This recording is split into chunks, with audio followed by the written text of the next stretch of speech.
सरकार ने किए ताबड़तोड़ शिलान्यास और उद्घाटन। 100 करोड़ रुपए की लागत से ऊना में बनेगी सब्जी मंडी। राजनीति में वीरभद्र सिंह ने पूरे किए 50 साल। 23 जून को शिमला में होगा सम्मान समारोह। दोनों देशों के सांसद क्रिकेट में दिखाएंगे जौहर। भारत और ब्रिटिश सांसदों के बीच 13 को होगा 2020 मैच। मौसम ने बदली करवट। सर्द हवाओं से बढ़ी प्रदेश में ठंडक। निचले इलाकों में झमाझम बारिश, ऊपरी इलाके में बर्फबारी।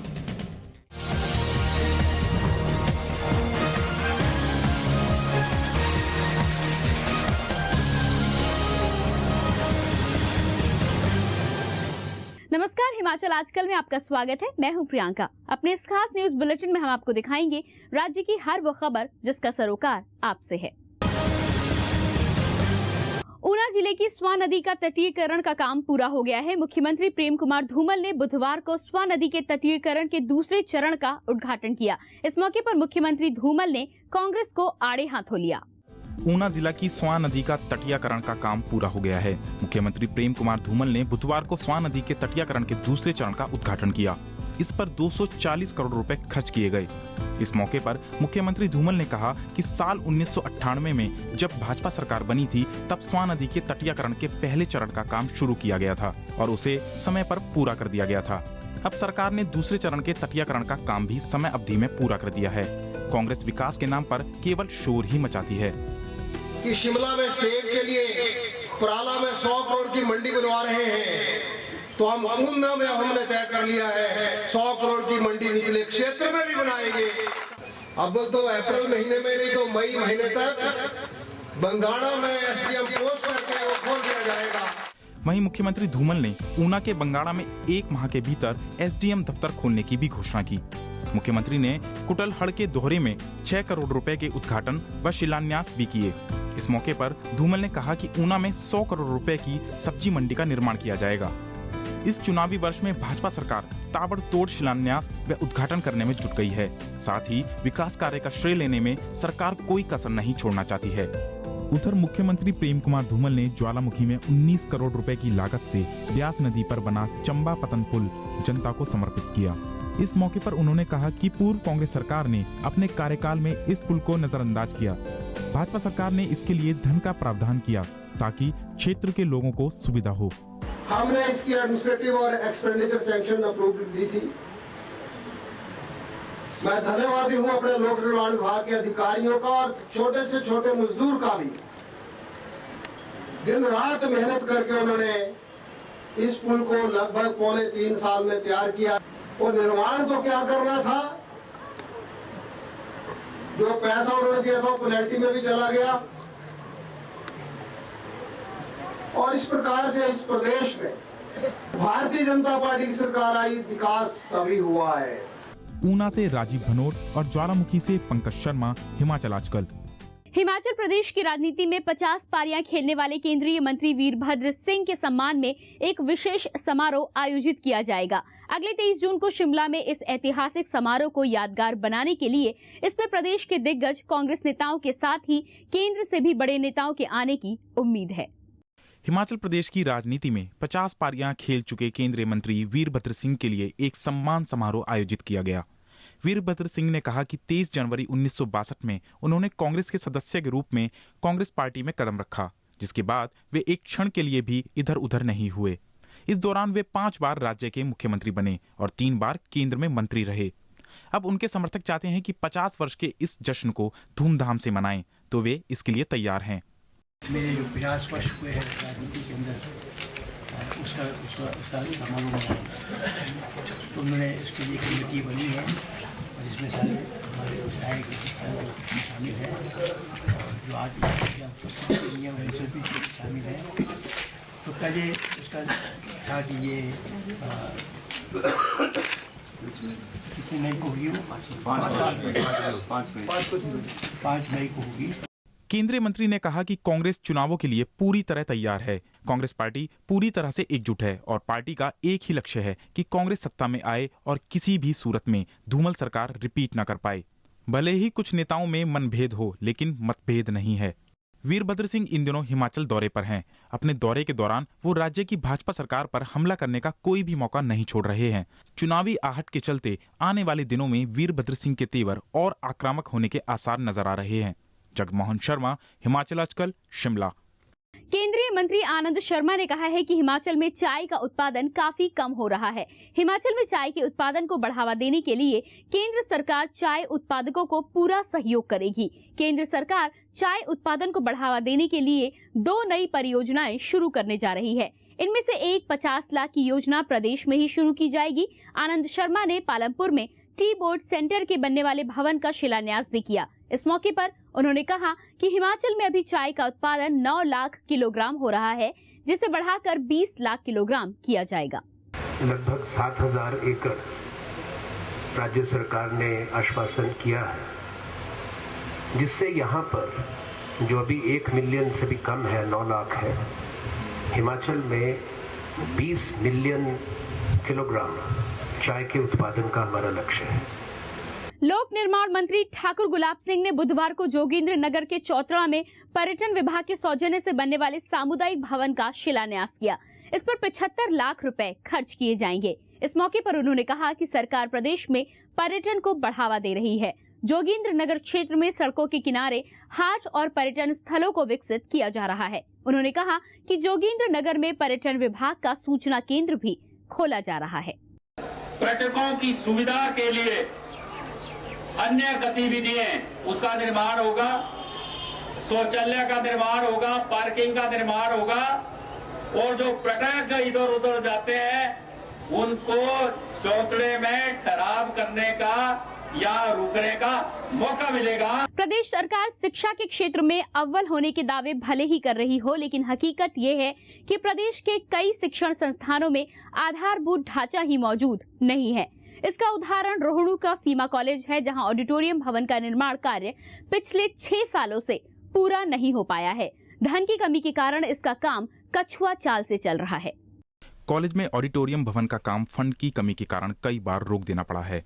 कॉलेज के छात्रों का कहना है कि ऑडिटोरियम न होने से कॉलेज के कार्यक्रम बाहर करवाने पड़ रहे हैं। ये लगभग 4-5 सालों से बन रहा है, इसमें काम रुका हुआ है, इसमें सरकार वगैरह ढीली है, सब कुछ मतलब कि ऐसा है कि यहाँ जो प्रोग्राम वगैरह होते थे हमारे जो इसमें होने चाहिए थे ऑडिटोरियम में, वो नहीं हो रहे हैं, सब कुछ ढीला पड़ा हुआ है। हालांकि रोहड़ू के अधिशासी अभियंता करतार सिंह का कहना है कि ऑडिटोरियम भवन का तकरीबन 90% कार्य पूरा हो चुका है। फंड मिलने पर कार्य शीघ्र पूरा किया जाएगा। अगर पैसे फंड्स पूरे मिल जाएंगे तो उम्मीद है कि शायद जून तक जो है हम ये बिल्डिंग कंप्लीट कर देंगे। कॉलेज में यदि ऑडिटोरियम बन जाता है तो इससे छात्रों को कार्यक्रम करवाने में सुविधा होगी। प्रदीप राही, हिमाचल आजकल, रोहड़ू। कांग्रेसी नेता एवं पूर्व संसदीय सचिव ठाकुर सिंह भरमौरी ने कहा है कि भाजपा सरकार के कार्यकाल में प्रदेश में कोई भी विकास कार्य नहीं हुआ है। चंबा में पत्रकारों से बातचीत में भरमौरी ने कहा कि प्रदेश में अब तक जो भी विकास हुआ है वो सब कांग्रेस सरकार की ही देन है। उन्होंने कहा कि कांग्रेस सरकार ने जिन बेरोजगारों को रोजगार दिया था, भाजपा सरकार उनको नौकरी से निकालने का काम कर रही है। उन्होंने कहा कि प्रदेश सरकार के मंत्री भ्रष्टाचार में डूबे हुए हैं। टीचर लगाए और जब गलती से श्री प्रेम कुमार जी धूमल बन गए तो 5 साल उनको निकालने का काम किया, लगाने का काम नहीं किया।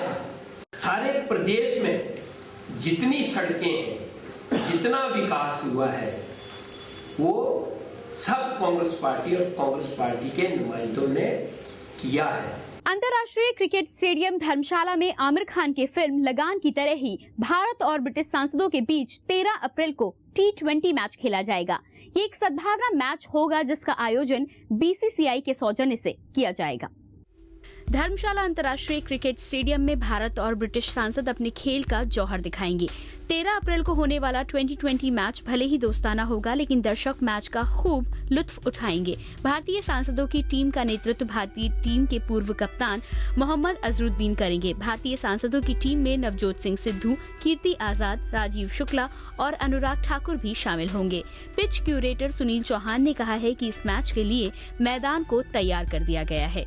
भारतीय सांसद और ब्रिटिश सांसद एक सद्भावना मैच धर्मशाला के क्रिकेट स्टेडियम में खेलने जा रहे हैं। इस मैच के उपलक्ष्य में जितनी भी तैयारियां थी वो सभी पूरी कर ली गई हैं। ग्राउंड, विकेट, इसके अलावा सांसदों के ठहरने का, खाने का हर एक इंतजाम हिमाचल प्रदेश क्रिकेट एसोसिएशन ने पूरा कर रखा है। धर्मशाला क्रिकेट स्टेडियम में भारतीय सांसद और ब्रिटिश सांसद के बीच 2020 मैच का आनंद उठाने के लिए मुख्यमंत्री प्रेम कुमार धूमल भी धर्मशाला पहुंचेंगे। रुपजीत सिंह निप्पी, हिमाचल आजकल, धर्मशाला। फिलहाल रुकेंगे छोटे से ब्रेक के लिए। ब्रेक के बाद भी खबरों का सिलसिला जारी रहेगा। देवभूमि का सजग प्रहरी, हिमाचल आजकल। हिमाचल प्रदेश की राजनीतिक हलचल, सामाजिक चहल पहल, सांस्कृतिक व धार्मिक रबतों का बेहतरीन व अद्भुत संगम। देखिए हिमाचल आजकल प्रतिदिन रात्रि 9 बजे सिर्फ दिशा चैनल पर। ब्रेक के बाद आपका स्वागत है और अब एक नजर हेडलाइंस पर। धूमल सरकार ने किए ताबड़तोड़ शिलान्यास और उद्घाटन। 100 करोड़ रुपए की लागत से ऊना में बनेगी सब्जी मंडी। राजनीति में वीरभद्र सिंह ने पूरे किए 50 साल। 23 जून को शिमला में होगा सम्मान समारोह। दोनों देशों के सांसद क्रिकेट में दिखाएंगे जौहर। भारत और ब्रिटिश सांसदों के बीच 13 को होगा 2020 मैच। मौसम ने बदली करवट। सर्द हवाओं से बढ़ी प्रदेश में ठंडक। निचले इलाकों में झमाझम बारिश, ऊपरी इलाके में बर्फबारी।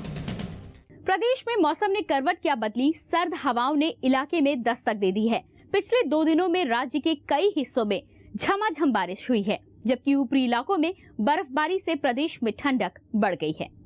प्रदेश में मौसम ने अपना मिजाज क्या बदला। सर्द हवाओं ने फिर से इलाके में ठंड बढ़ा दी है।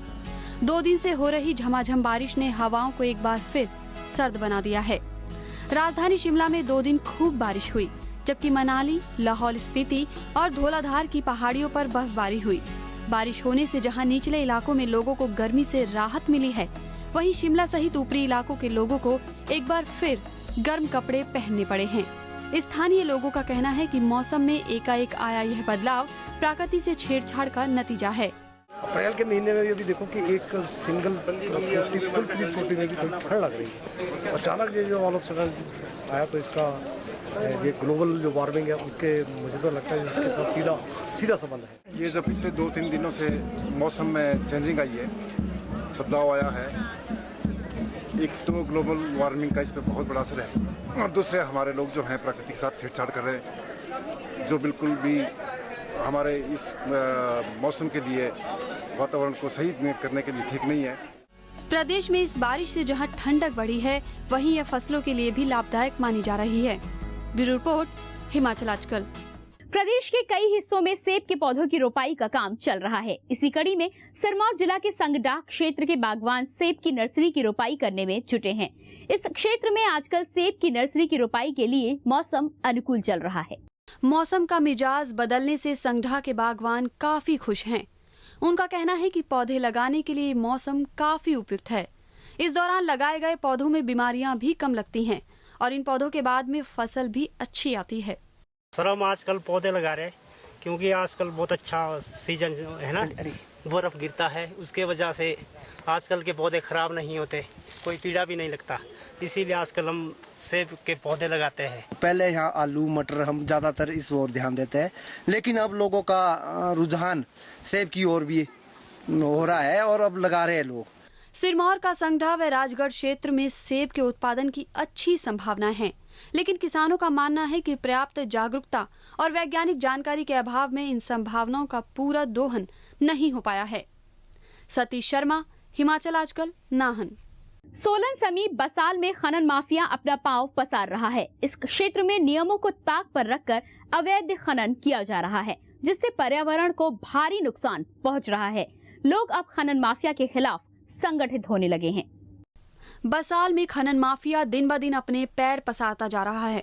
स्थानीय लोगों की माने तो ऊंची पहुंच के चलते खनन माफिया यहां रेत का अवैध खनन कर रहा है। खनन के लिए हरे पौधों को काटने से भी गुरेज नहीं किया जा रहा है। एसडीएम साहब ने हम सबको बुलाया था और हम सभी निवासी इकट्ठे हुए भी हैं और हमारी ये परेशानी काफ़ी टाइम से चली आ रही है और हम बार बार प्रशासन को अवगत कराते रहे हैं, बट उसके बाद भी कोई कार्रवाई नहीं। उल्टा आज प्रशासन के एक एसडीएम साहब यहाँ आए और उल्टा धमका के चले गए। हालांकि खनन अधिकारी अवैध खनन करने वालों पर सख्ती बरतने की बात कर रहे हैं।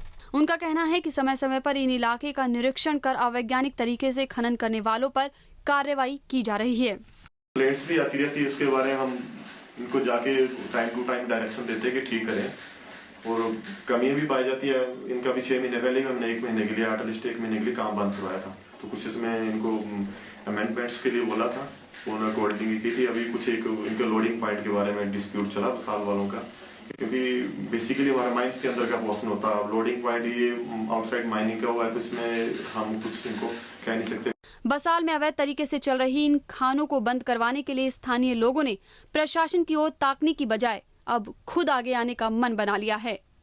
मनीष शारदा, हिमाचल आजकल, सोलन।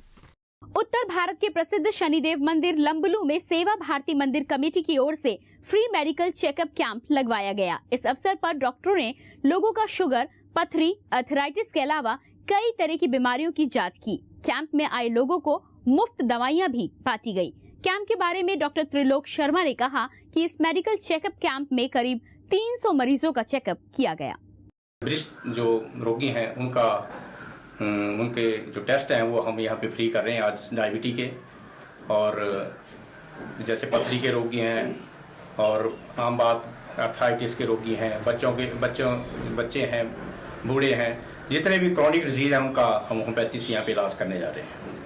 प्रदेश भाजपा युवा मोर्चा के महामंत्री मनोरंजन मिश्रा ने मोर्चा कार्यकर्ताओं को आगामी विधानसभा चुनावों के लिए एकजुट होकर काम करने की नसीहत दी है।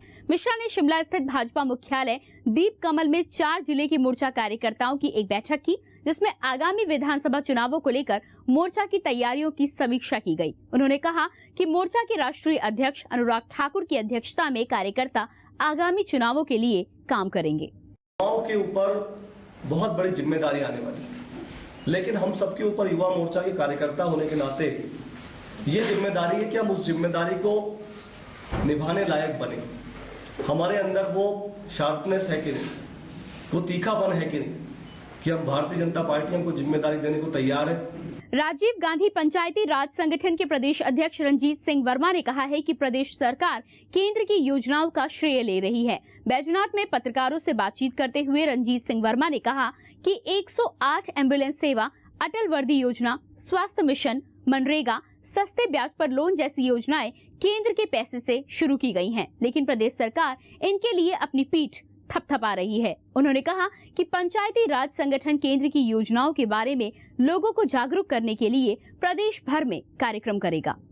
सबसे ज्यादा जो स्कीमें चली हैं, चाहे मनरेगा है, चाहे स्वास्थ्य मिशन है, चाहे आंगनबाड़ी का है, चाहे गरीबों को जो है सस्ते ब्याज पर लोन देने का, वो सारी केंद्र की परियोजनाएं हैं। हिमाचल प्रदेश की सरकार जो भाजपा की है वो झूठा श्रेय इसका बटोरना चाहती है। और अब एक नजर सुर्खियों पर।